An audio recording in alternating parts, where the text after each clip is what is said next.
Scan for SOVI and straight A's only. Let's go!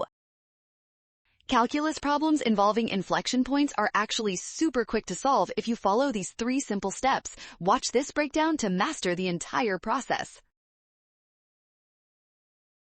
To find inflection points, we first differentiate the given derivative using the product and chain rules. This gives us the expression for the second derivative, which we must set 0.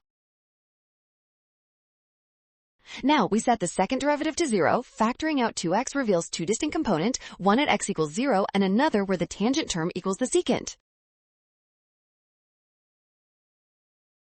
Finally, we check the sign changes. At x equals 0 and x approximately 0.324, the second derivative changes sign, confirming both are valid points of inflection.